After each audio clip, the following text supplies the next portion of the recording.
Assalamualaikum warahmatullahi wabarakatuh. Innal hamdalillah nahmaduhu wa nasta'inuhu wa nastaghfiruh wa na'udzu billahi min shururi anfusina wa min sayyiati a'malina man yahdihillahu fala mudilla lahu wa man yudlil fala hadiya lahu. Asyhadu an la ilaha illallah wahdahu la syarika lahu wa asyhadu anna nabiyyana Muhammadan 'abduhu wa rasuluhu la nabiyya wa rasula ba'dahu. Qala Allah tabaraka wa ta'ala ya ayyuhalladzina amanu taqullaha haqqa tuqatih wa la tamutunna illa wa antum muslimun. Wa qala ta'ala ya ayyuhan nasu taqu rabbakum alladzi khalaqakum min nafsin wahidah wa khalaqa minha zawjaha wa batha minhuma rijalan katsiran wa nisaa'a wattaqullaha alladzi tasaaluna bihi wal arham innallaha kana 'alaykum raqiba. وقال تعالى يا أيها الذين آمنوا اتقوا الله وقولوا قولا سديدا يصلح لكم أعمالكم ويغفر لكم ذنوبكم ومن يطع الله ورسوله فقد فاز فوزا عظيما. أما بعد فإن أصدق الحديث كتاب الله وخير الهدى هدى نبينا محمد صلى الله عليه وسلم وشر الأمور محدثاتها فإن كل محدثات في الدين بدعة وكل بدعة ضلالة وكل ضلالة في النار. Ma'asyiral muslimin jamaah salat subuh yang semoga Allah Subhanahu wa taala senantiasa melimpahkan karunia-Nya, rahmat-Nya, kasih sayangnya kepada kita semua sampai akhir hayat kita. Maka yang pertama kita memuji Allah Subhanahu wa taala atas segala nikmat yang begitu banyak, nikmat yang mustahil kita bisa hitung, nikmat yang terkadang kita sadari ataupun tidak kita sadari. Dan bahkan di pagi hari ini ada sebuah hadis yang mana merupakan kabar gembira dari Nabi Sallallahu Alaihi Wasallam. Hadis yang dihasankan, yang derajatnya hasan, dihasankan oleh Syekh Al-Albani rahimahullah taala dalam kitab beliau At-Targhib wa Tarhib. Nabi Sallallahu Alaihi Wasallam bersabda, "Man ghada ilal masjid, barang siapa yang dia pergi ke masjid, la yuridu illa liyata'allama khairan aw yu'allimahu." Dia tidak pergi ke masjid ya kecuali menginginkan satu kebaikan, mempelajari satu kebaikan, aw yu'allimahu atau mengajarkannya, kana lahu ka'ajri hajjin tamman hajjatuh, maka niscaya dia akan mendapatkan satu pahala, satu ganjaran yang setara dengan haji yang sempurna. Ya, oleh karena itu menuntut ilmu merupakan nikmat yang sangat besar. Dalam hadis yang lain Nabi Sallallahu Alaihi Wasallam bersabda, "Man salaka tariqan", barang siapa yang dia menempuh suatu jalan. Kita menempuh jalan dari rumah, bahkan pagi-pagi subuh masih ngantuk, ya, itu juga menempuh jalan. Tapi dia gunakan untuk yaltamisu fihi ilman. Dia menempuh jalan untuk menuntut satu ilmu, ilman. Sahalallahu lahu bihi tariqan ila jannah, maka niscaya Allah Subhanahu wa taala akan memudahkan baginya jalan menuju surga. Surat Al-Mulk ayat 2, Allah berfirman, "Alladzi khalaqal mauta wal hayata liyabluwakum ayyukum ahsanu amala." Dialah Zat yang menciptakan kehidupan dan juga kematian untuk menguji kalian siapakah dari kalian yang ahsanu amala, yang amalnya paling ahsan. Ya, para ulama tafsir menafsirkan ahsanu amala maknanya adalah akhlasuhu wa aswabuhu, yang paling ikhlas dan yang paling benar. Yang paling ikhlas mengharapkan ridha Allah, mengharapkan wajah Allah, dan yang paling benar sesuai dengan tuntunan Nabi Sallallahu Alaihi Wasallam. Dan ini mustahil didapatkan kecuali dengan cara menuntut ilmu. Kemudian salawat salam yang senantiasa kita curahkan dan kita panjatkan kepada guru termulia, manusia termulia, Nabi kita yang mulia Nabi Muhammad Sallallahu Alaihi Wasallam. Demikian juga kepada para sahabatnya dan juga pengikutnya hingga hari akhir, ya, hingga hari kiamat. Jamaah rahimakumullah, kita lanjutkan kembali. Insyaallah kita akan ambil dua hadis, ya, jadi akan sedikit singkat, jadi dipercepat sedikit. Al-haditsu Al-Thaminu, Al-Imam An-Nawawi mengatakan dalam kitab beliau hadis yang ke-8. Ali bin Umar radhiyallahu anhuma anna Rasulullah sallallahu alaihi wasallam qala. Dari Ibnu Umar, ya, kita sudah mengetahui bahwasannya lafaz ibnu, lafaz abu dan ummu itu bukan nama. Jadi namanya bukan ibnu, ya, tapi ini kunyah. Yang diawali dengan abu, ummu dan ibnu disebut dengan kunyah dalam bahasa Arab. Nama beliau adalah Abdullah, ya, Abdullah bin Umar bin Khattab, putra dari sahabat Nabi yang mulia Umar bin Khattab. Oleh karena itu di sini disebutkan dengan lafaz radhiyallahu anhuma, semoga Allah meridhai keduanya. Sahabat yang mulia Abdullah bin Umar, ya, beliau adalah salah satu sahabat dari sekian banyaknya sahabat yang dikenal sangat rajin, sangat antusias, sangat semangat dalam mengikuti Nabi SAW, sangat semangat dalam mendengarkan, menghafalkan hadis-hadis Nabi, ucapan-ucapan Nabi SAW. Beliau masuk Islam ketika masih kecil, ya, tentunya melalui kedua tangan bapaknya, yaitu Umar bin Khattab. Ketika Umar bin Khattab masuk Islam, maka semua keluarganya masuk Islam. Abdullah bin Umar, ya, antum bisa baca lebih lengkap tentunya dalam kisah beliau secara khusus, yang diantaranya beliau ini pernah, ya, atau bapaknya pernah memerintah dia untuk ikut sebuah perang, yaitu perang Uhud. Namun Nabi SAW melarang, ya, Abdullah bin Umar untuk ikut dikarenakan usianya masih belum balik. Ya, jadi orang ikut jihad, ikut perang itu ada syarat-syaratnya, yaitu harus balik dulu. Dan bagi laki-laki ada 3 ciri-ciri balik atau tanda dia sudah balik. Yang pertama, apabila dia sudah ihtilam, ya, atau mimpi basah. Ya, ini laki-laki dan wanita. Ya, bagi laki-laki ada 3 tanda dia sudah balik, dan bagi wanita ada 4. Yang 3-nya adalah sama, yang salah satunya adalah khusus bagi perempuan. Yang pertama kalau sudah ihtilam, tanda yang kedua kalau tumbuh bulu kemaluan, dan tanda yang ketiga ini para ulama berselisih, ada yang mengatakan sesuai dengan urf, ya, sesuai dengan adat di negara tersebut, yaitu umur. Kalau umurnya sudah 15 tahun, maka dia sudah dihitung balik meskipun dia belum ihtilam atau belum tumbuh bulu kemaluan. Dan untuk wanita, maka ada satu khusus, ya, tanda khusus, yaitu haid. Maka Nabi SAW melarang Abdullah bin Umar untuk ikut perang Uhud karena usianya masih 14 tahun. Lalu kemudian ketika perang Khandaq tiba, usia beliau 15 tahun, maka Nabi SAW izinkan. Ya, jadi beliau sudah ikut perang ketika usia 15 tahun, itu perang Khandaq. Abdullah bin Umar radhiyallahu taala anhuma, ya, beliau pernah dikisahkan suatu hari saking rajinnya beliau, semangatnya beliau dalam menuntut ilmu. Suatu hari Nabi SAW, ya, berjalan, ya, di atas tanah pasir itu, dan tentunya orang-orang dulu atau sekarang beda. Jalannya sekarang sudah pakai paving block, sudah pakai aspal, ya. Kalau dulu masih tanah, sehingga jejak kaki Nabi masih berbekas. Saking semangatnya Abdullah bin Umar sampai beliau jalan pun di atas jejak kakinya Nabi SAW. Ya, karena khawatir, takut beliau kalau misalkan langkahnya saja sudah salah, ya, takut dia berjalan saja caranya sudah salah. Begitulah para sahabat dahulu dalam, ya, semangatnya dalam menuntut ilmu, yang mengejar Nabi. Beliau meriwayatkan sebanyak 2.630 hadis, ya, meriwayatkannya artinya beliau menghafal.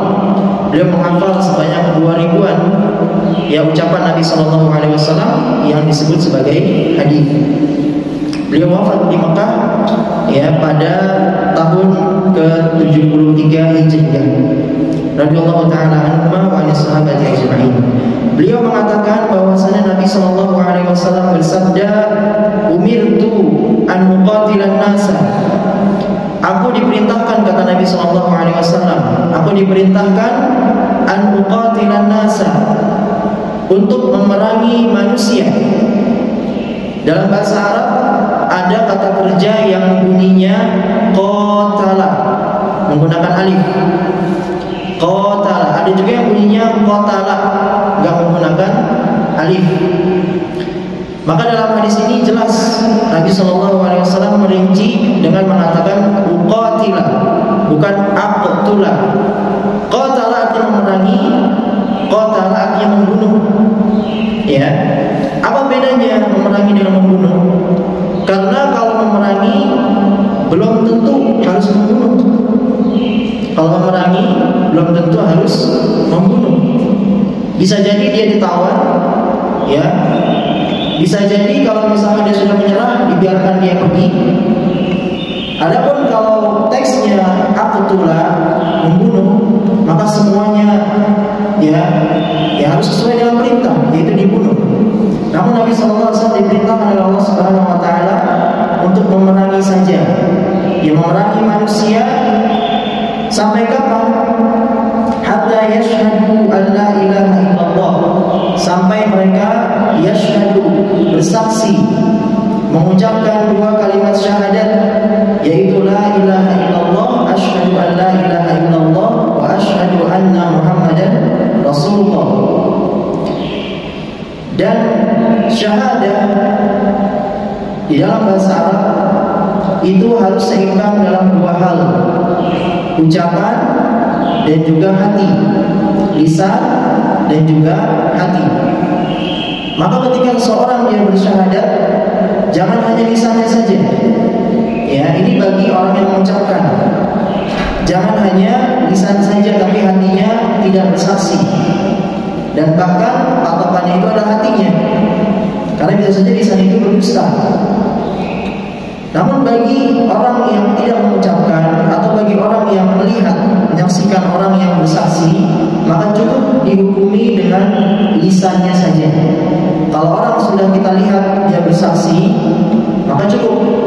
Ya misalkan dia mengatakan, ya dia bersaksi gitu kan, mengucapkan dua kalimat syahadat, maka cukup kita hukumi dengan yang nampak di situ. Berarti dia sudah masuk Islam. Meskipun kita nggak tahu hatinya bohong atau enggak, meskipun hatinya misalkan dia aman dari kaum muslimin atau enggak, meskipun misalkan terjadi di suatu peperangan, ketika kaum muslim hendak membunuhnya, lalu dia bersyahadat, maka kita tahan pedang, jangan sampai dibunuh. Meskipun kita tahu, misalnya, meskipun dia mengucapkannya hanya dalam bentuk melindungi diri, maka kita hukumi yang zahir, yang nampak. Oleh karena itu, kalau kita punya atau kenal dengan seseorang, zahirnya baik, ya kelihatannya baik, maka kita hukumi baik.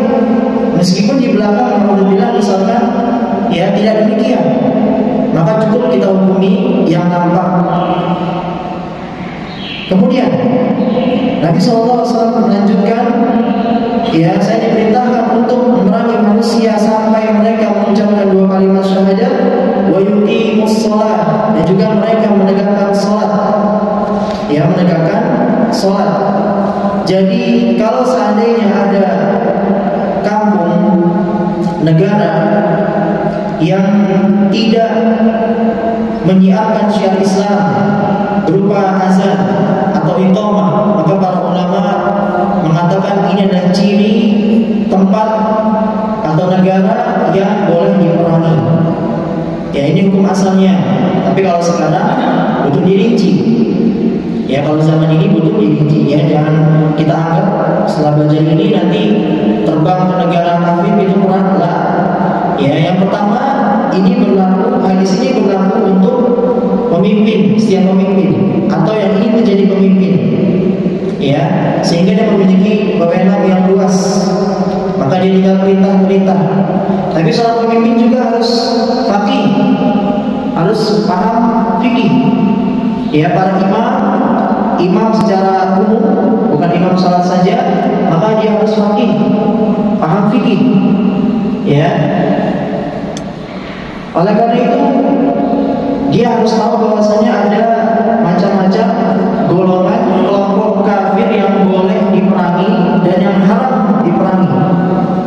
Ya, ada kafir yang haram diperangi, bahkan diganggu saja Nabi ancam, gak bisa mencium bau surga. Ya, man adza mu'ahadan lam yajid raihatal jannah wa kana rihaha la yajidu min masirati kadza wa kadza. Barang siapa yang mengganggu kafir mu'ahad, ya orang kafir yang sedang dalam perjanjian damai, yang gencatan senjata, yang ada perang, dia ganggu, baik lisannya ataupun ketika dia bertetangga dia ganggu, maka kata Nabi SAW, lam yajid raihatal jannah, dia tidak akan bisa mencium bau surga nanti. Ya, wa kana rihaha wa kana rihuha la yajidu min masirati kadza wa kadza. Padahal baunya, ya wangi surga itu nanti di padang mahsyar bisa tercium dari jarak sekian atau sekian. Maka ada beberapa kelompok kafir yang kita tidak boleh ganggu, yang haram diperangi. Wa yutuz zakah, ya, dan sampai mereka menunaikan zakat. Jadi ada 3 hal yang mana kalau ketiga hal ini seorang muslim, ya, seseorang akan haram darahnya dan juga hartanya.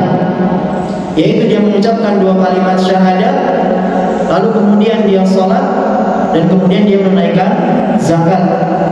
Ya, kalau ketiga-tiga dia kerjakan, meskipun hanya zahirnya saja, kelihatannya saja, luarnya saja, ya, maka Nabi SAW faidah fa'alu dzalika mengatakan kalau mereka mengerjakan semua itu asamu minni dima'ahum, ya, maka mereka telah melarang, mereka telah menjaga dariku, yaitu dima'ahum, darah-darah mereka dan juga harta-harta mereka. Abu Bakar As-Siddiq ketika beliau memimpin menjadi khalifah, ada 3 hal yang besar yang terjadi di zaman beliau. Yang pertama, jam'ul Quran, yaitu mengumpulkan Al-Quran dalam satu kitab. Itu pertama kali terjadi di zaman Abu Bakar ketika beliau menjadi khalifah. Yang kedua, memerangi orang-orang murtad, ya, memerangi orang-orang, banyak yang murtad yang keluar dari agama Islam. Abu Bakar dakwahi mereka, kalau mereka enggak mau, ya diperangi, dan dia punya hak Abu Bakar karena beliau khalifah. Dan yang ketiga, orang-orang yang tidak mau membayar zakat diperangi. Abu Bakar radhiyallahu taala anhu yang membuat sebuah keputusan bagi mereka yang enggak mau bayar zakat, yang menahan harta-harta mereka, maka diperangi. Dan beliau memiliki kekuasaan. Ya, dan Allah Subhanahu wa taala juga telah mengancam orang-orang yang dia menahan hartanya dari infak dan zakat. Ya, dalam surat Taubah. Illa bihaqqil Islam. Kalau mereka sudah mengerjakan ketiga hal ini, maka haram darah mereka dan harta mereka haram untuk dikeluarkan. Ya, naudzubillah, bahkan di zaman ini sangat mudah sekali orang itu melakukan pembunuhan. Ya, Allah Subhanahu wa taala berfirman, ya, wa may yaqtul mu'minan muta'ammidan fajazaa'uhu jahannam khalidan fiha wa ghadiballahu 'alaihi wa la'anahu wa 'adda lahu 'adzaban 'azima. Oh, banyak sekali.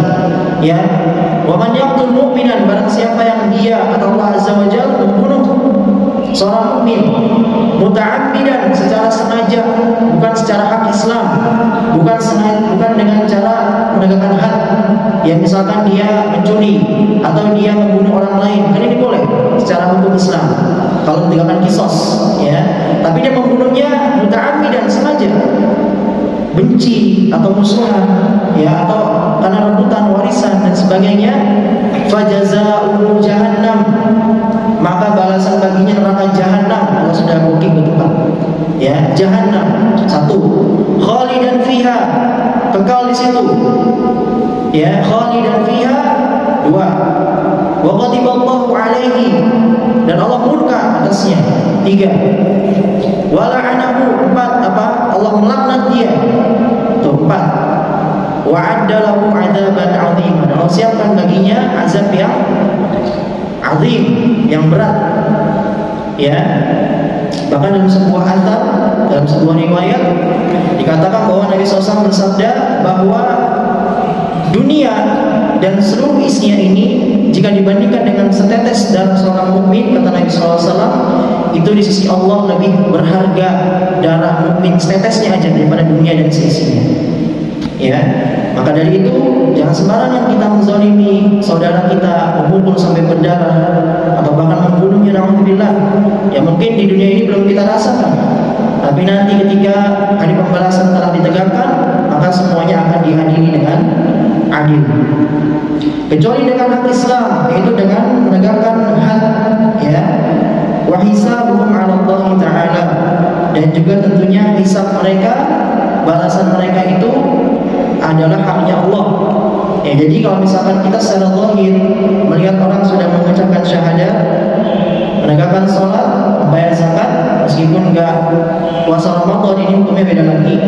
Ya, atau tidak haji, ya maka hukum asalnya tetap haram, ya, darah dan juga hartanya.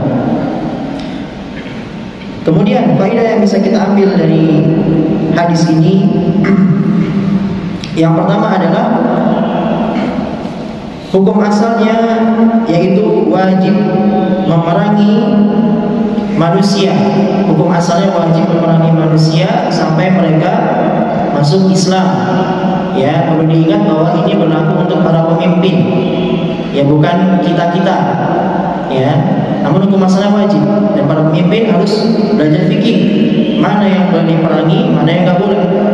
Yang boleh diperangi cuma satu dari 4 macam orang kafir. Yang pertama namanya, yang boleh diperangi namanya kafir harbi. Ya, kafir harbi, orang kafir yang memang sedang dalam peperangan dengan orang-orang Islam. Yang haram dibunuh, diganggu, dizolimi ada 3.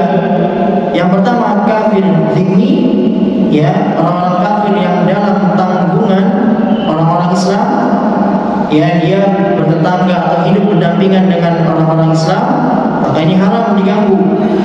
Dulu di Madinah Nabi SAW masih bertetangga dengan orang-orang Yahudi, Nasrani masih. Ya, mereka adalah orang-orang kafir zimmi, sehingga haram untuk diganggu. Yang kedua kafir mu'ahad, ya, orang kafir yang sedang dalam perjanjian gencatan senjata, beda negara, beda tempat, beda kota, misalkan sedang damai, maka nggak boleh dia keluar sendiri atau membatalkan perdamaiannya tanpa sebab. Ini haram. Ya, tadi ancaman sudah disebutkan.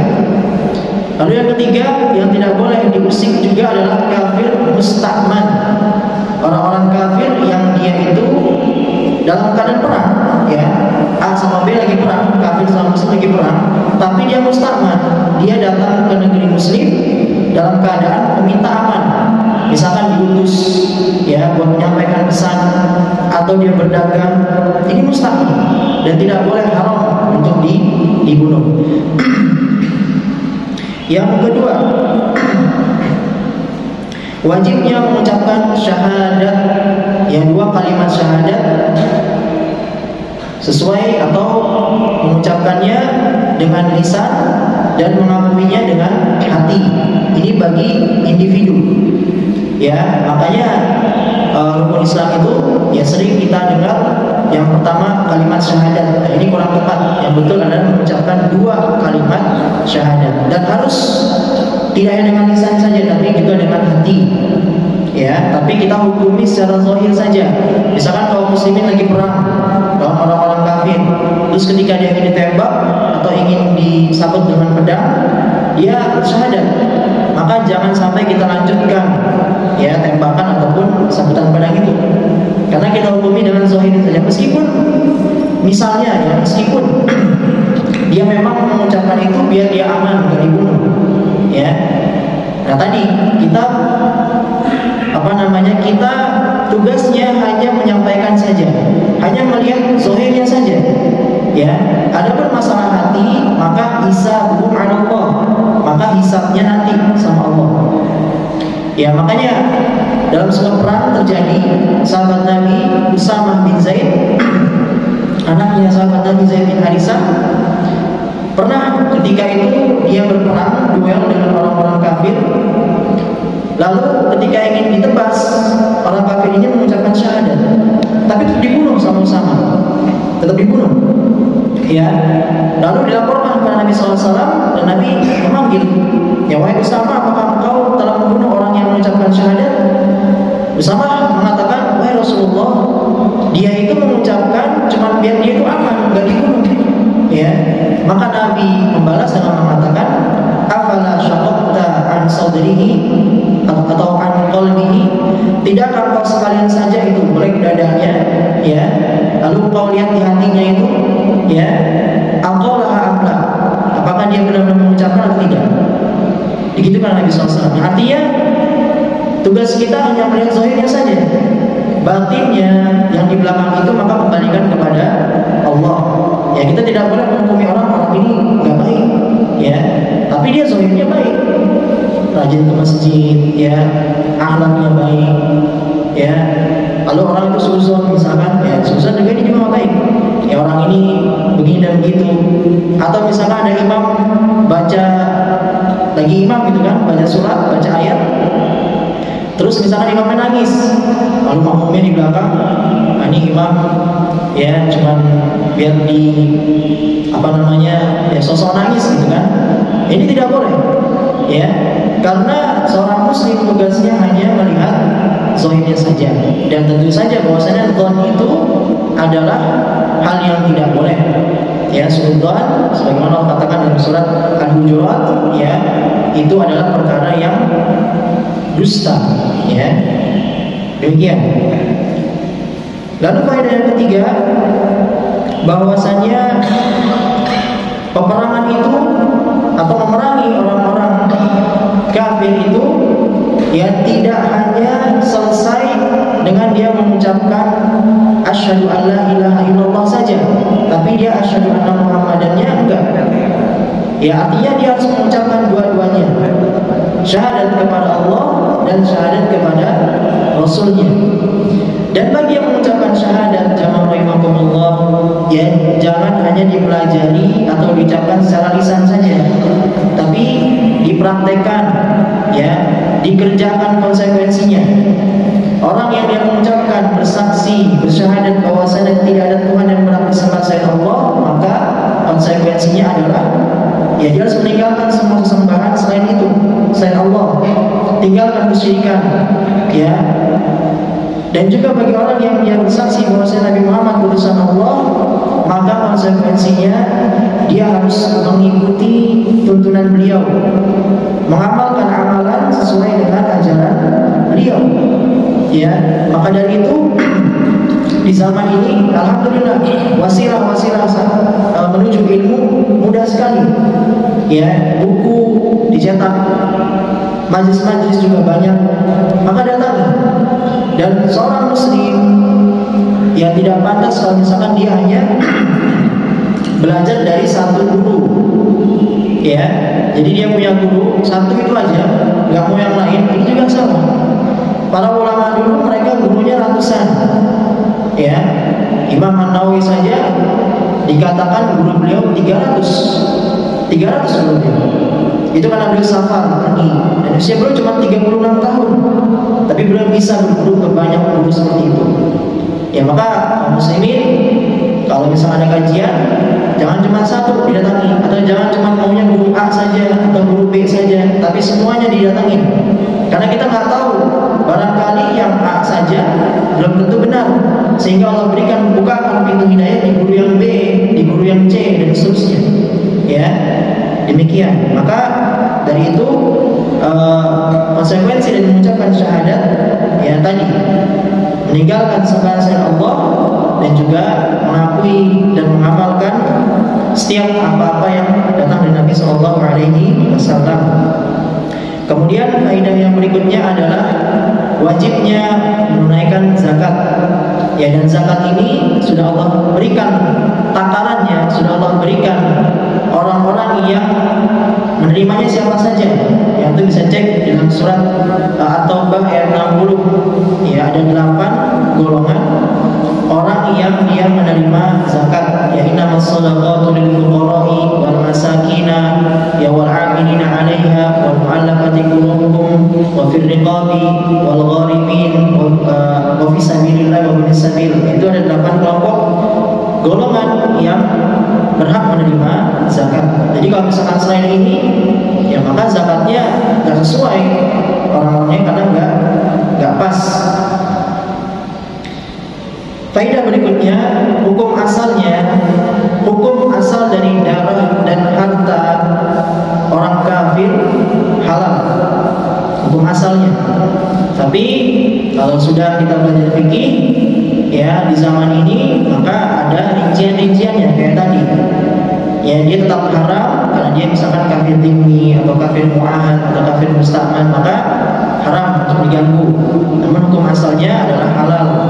Ya, Allah katakan dalam surat Muhammad ya ayat 4, ya, kalau misalkan kalian menemukan orang kafir maka fadhal barriqo, maka tebaslah leher-leher mereka. Itu kalau misalkan di zaman perang, di zaman Nabi SAW yang memimpin waktu itu.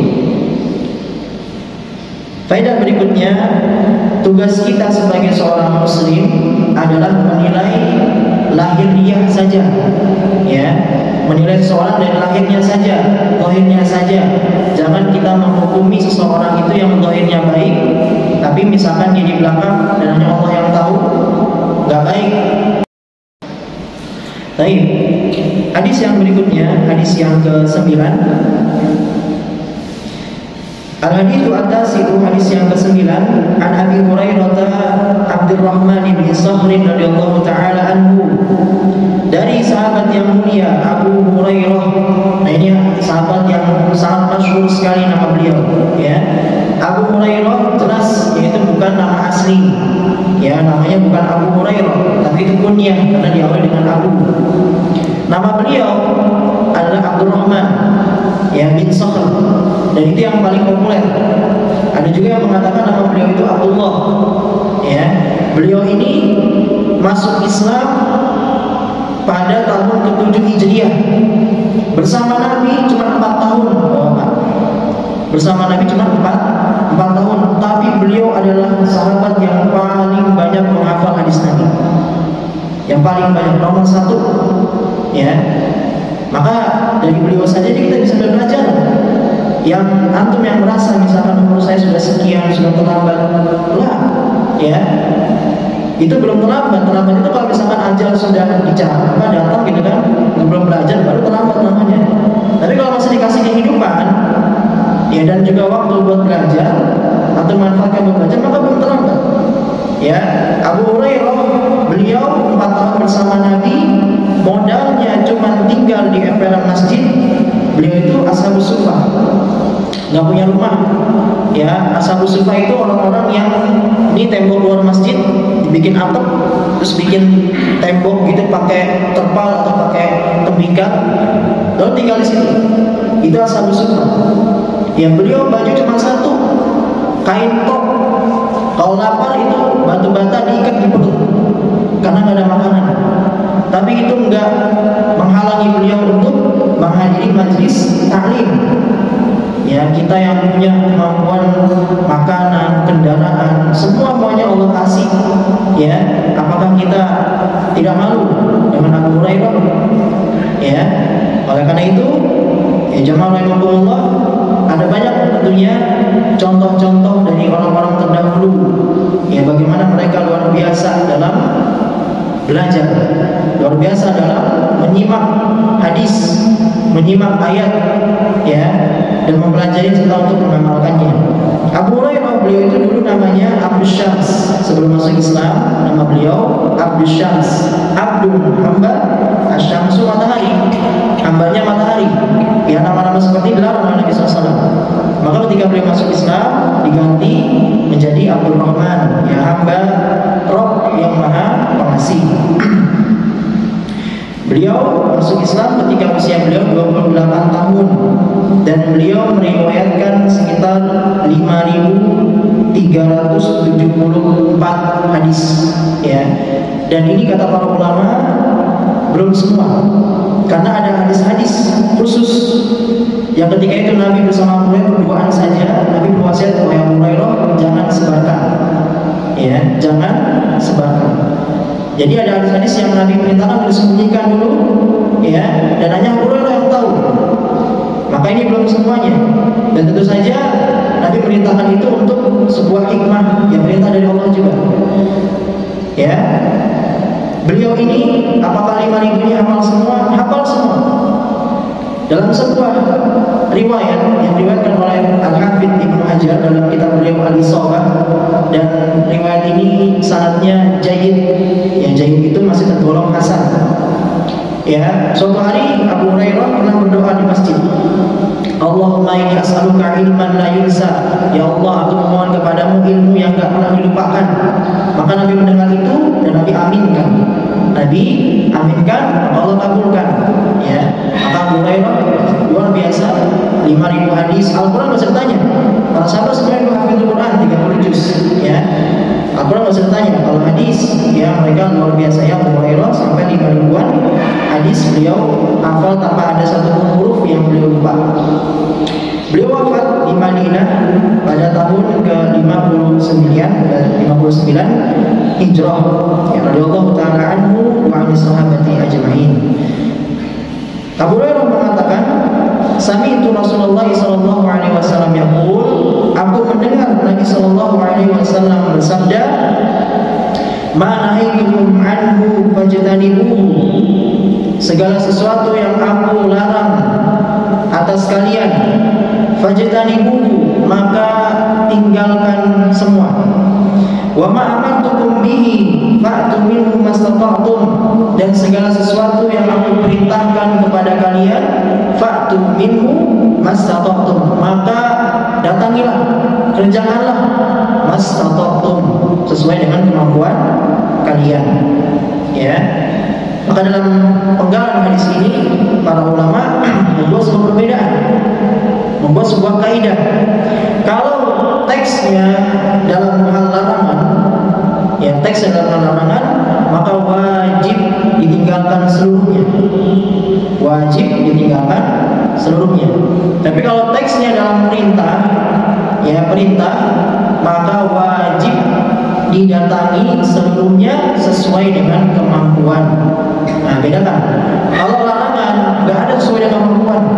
Kalau perintah maka sesuai dengan kemampuan. Banyak ayat-ayat yang kita dengar, ya, la yukallifullahu nafsan illa wus'aha. Allah tidak membebani seseorang kecuali dengan kemampuannya. Ya, fattaqullaha mastata'tum, maka bertakwalah kepada Allah sesuai dengan kemampuan kalian. Ya, Allah tahu bahwasanya mengerjakan sesuatu itu, ya, ada yang bisa totalitas, ada yang cuman, ya bisanya sholatnya dulu, bisanya sholatnya bahkan tiduran, ya, ada. Tapi tetap harus dikerjakan, namun sesuai dengan kemampuan. Tapi kalau teksnya larangan, maka nggak ada orang yang nggak bisa ninggalin sesuatu. Semua orang pasti bisa, ya. Cuman dua hal yang membuat orang itu susah meninggalkan sesuatu. Yang pertama, kebiasaan. Yang kedua, hawa nafsu. Dah, dua itu aja. Ya, dua hal yang menyebabkan orang itu susah meninggalkan sesuatu. Padahal nggak susah, karena meninggalkan itu lepaskan aja udah. Ya, dia tinggalkan jauh-jauh selesai. Tapi kalau mengerjakan butuh biaya, butuh badan yang kuat. Makanya haji itu, ya, man istata'a ilaihi sabila, bagi siapa yang dia mampu untuk pergi ke sana. Ya, karena Allah tahu, ya, di zaman ini susah, yang ngumpulin uang sekian atau bahkan nunggu antrian, atau belum lagi misalkan qadarullah sudah datang antriannya, Allah takdirkan dia sakit, gitu kan? Makanya sudah dapat kemampuan. Tapi kalau misalkan teksnya larangan, maka tinggalkan seluruhnya. Ya, nggak ada kemampuan-kemampuan, tinggalkan seluruhnya. Fa inna ma ahlaka alladziina min qablikum, kata Nabi sallallahu alaihi wasallam, karena sesungguhnya yang menyebabkan orang-orang terdahulu binasa, ya, yang membinasakan orang-orang terdahulu sebelum kalian, umat-umat Nabi terdahulu, umatnya Nabi Musa, Nabi Isa dan sebagainya, adalah kathratu kathratu masailihim, karena banyaknya tanya. Ya, ketika Nabi memerintahkan atau melarang, mereka banyak tanya. Ya, contohnya tuh siapa? Bani Israil. Innallaha ya'murukum an tadhbahu baqarah, kata Nabi Musa, sesungguhnya Allah memerintahkan kalian untuk menyembelih sapi. Padahal mereka tahu sapi itu yang dimaksud, mereka tahu sapi betina yang emas itu yang mereka sembah ketika Nabi Musa meninggalkan mereka untuk bertemu dengan Allah. Lalu mereka cari alasan, ya. Kalau do'ulana rabbaka yubayyin lana ma hi, wahai Musa, katakan, tolong minta sama Tuhanmu menjelaskan sapinya kayak gimana. Padahal sapi cuma itu doang. Ya. Gitu. Enggak ada sapi lagi selain itu. Tapi mereka masih nanya. Ya, dijelaskan sama Musa, ya, dijelaskan sama Nabi Musa alaihissalam. Ya, innahu baqaratun la faridun wala bikrun awanun baina dzalik, itu ada sapi yang dia enggak tua, enggak muda, antara kedua itu fa'alu ma tu'marun. Ya, maka kerjakanlah apa yang kalian perintahkan. Masih nanya lagi. Qalu durun bagaimana ma'luha, wahai Nabi Musa, tanyakan kepada Tuhanmu, warnanya apa? Ya udah dikasih, itu umurnya gini, masih nanya, ma'luha, namanya apa? Qala innahu yaqulu innaha baqaratun ya safra'un faqi'un launuha tasunnatin, warnanya kuning, ya emas, dan juga kalau orang melihatnya itu akan senang. Tuh, udah makin jelas. Halaman berikutnya masih nanya lagi, ya. Kalau dalam bahasa bayan mahiyah inal baqarah tasyabaha alaina wa inna insyaallah la muhtadun. Nanya lagi, wahai Nabi Musa, kayak gimana baqarahnya? Ini masih sama-sama. Nyari alasan. Ya sampai nanti mereka minta keringanan, gitu kan. Akhirnya sampai ya yang ketiga itu dijelaskan secara gamblang, ya. Bahkan kata Allah Subhanahu wa taala, ya yakadu la ya'malun, mereka hampir tidak ingin mengerjakannya. Jadi mereka cari alasan. Diperintah, dilarang, dari alasan. Nah ini kata Nabi SAW yang menyebabkan orang-orang terdahulu binasa karena mereka banyak nanya. Bahkan padahal kata Allah Subhanahu wa taala dalam surat Al-Ahzab, wa ma kana lil mu'minin wa lil mu'minatin idza qadallahu wa rasuluhu amran an yakuna lahum khiyaratu fi amrih. Yang enggak pantas bagi seorang mukmin laki-laki dan juga mukminah perempuan, kalau Allah dan Rasulnya sudah menetapkan sesuatu lalu mereka masih bingung, mereka masih khiyarah, masih heran-heran, mereka masih ingin mencari alasan-alasan fi amrihi, dalam perintahnya. Ya, makanya semalam saya bacakan surah Al-Ahzab, ya, itu tentang hukum-hukum itu. Ya, misalkan perintah untuk menutup hijab, yang memakai hijab, menggunakan jilbab, Allah yang perintahkan langsung. Ya ayyuhan nabiyyu qul li azwajika wa banatika wa nisa'il mu'minin yudnina 'alaihinna min jalabibihin. Wahai Nabi, katakan kepada nisa'ika, ya wanita-wanita istri-istrimu, ya dan juga anak-anak perempuanmu dan juga wanita-wanita kaum muslimin semuanya, yudnina 'alaihinna min jalabibihin, ya untuk menjulurkan jilbab-jilbab mereka. Ya, kalau sudah seperti ini maka bagi seorang mukmin dan mukminah, nah kembali ke ayat yang sebelumnya, nggak pantas kalau misalkan sudah diperintahkan, dilarang, masih nyari-nyari alasan. Ya, saya belum siap, gitu kan? Saya belum mantap. Ya, hatinya dulu lah yang penting, gitu kan? Padahal kalau misalkan hatinya bersih, ya luarnya juga bersih, kan gitu. Ya, demikian juga perintah-perintah yang lainnya. Ya, ayat setelahnya di halaman berikutnya surah Al-Ahzab kemarin, ya, Allah Subhanahu wa taala menjelaskan bahwasanya innallaha la'anal kafirina wa 'adda lahum sa'ira. Allah melaknat orang-orang kafir, orang-orang yang menolak perintah Allah dan menyiapkan bagi mereka sa'ira, neraka sa'ir. Ya khalidina fiha abada, mereka kekal di sana abada selama-lamanya. La yajiduna waliyan wala nasira, mereka enggak mendapatkan wali yang bisa menolong mereka, wala nasir, juga penolong. Kenapa? Lalu mereka orang kafir ini yang di neraka, akhirnya mereka baru sadar, yauma taqallabu wujuhum finnar, ketika hari di mana mereka wajahnya dibolak-balikkan di neraka, dibakar. Ya, yaquluna ya laitana ata'na Allah wa ata'na Rasulah. Aduhai, andaikan saja saya dulu taat sama Allah dan taat sama Rasulnya, maka jangan sampai kita menyesal. Masih ada kesempatan, jangan sampai kita menjadi orang-orang yang mengatakan seperti ini. Ya laitana ata'na Allah wa ata'na Rasulah. Ya aduhai, seandainya saya dulu ngikutin Allah, taat sama Rasul, gitu kan? nggak ada rasa-rasa gitu. Lalu ayat berikutnya Allah katakan tentang mereka itu, wa qalu rabbana inna ata'na sadatana wa kubara'ana fa'adalluna sabila. Mereka mengatakan, ya Allah, kami dulu itu mentaati ya sadatana, pemimpin-pemimpin kami. Kami begini, ya neraka begini itu karena kami dulu mengikuti pemimpin. Ya, wa kubara'ana, dan juga orang-orang yang dewasa, orang-orang tua, ya sepuh, apalagi moyang dan sebagainya.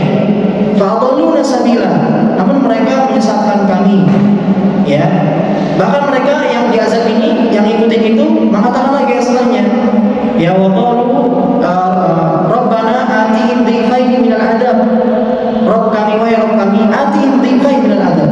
Berikan kepada mereka tuh sepuh-sepuh kita yang dulu kayak gini, dhifaini minal adab, azab 2 kali lipat.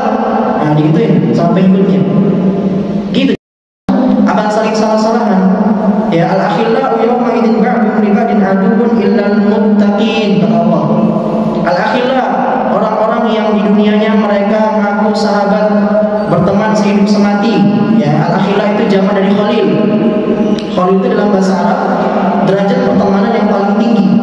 Ya, khalil, sahabat karib, sahabat sehidup semati. Ya, yawma idzin, tapi di hari itu ba'dhum li ba'din adu.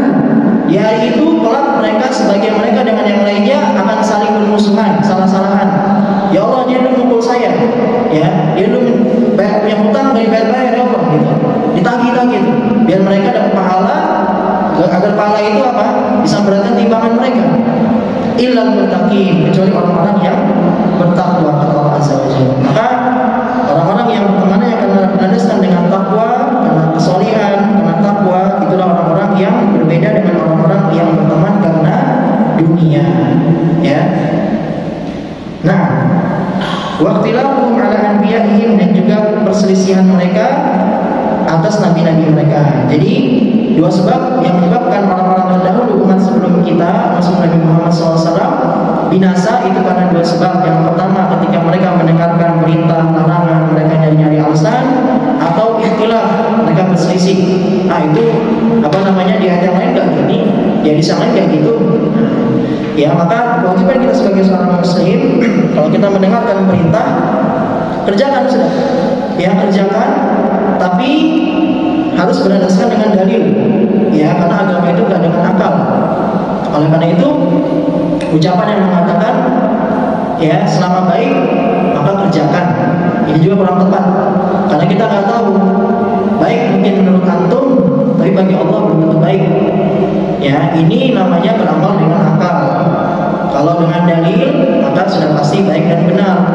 Kalau dengan akal maka akan menghasilkan ya kayak tadi, ya yang penting baik maka saya kerjakan.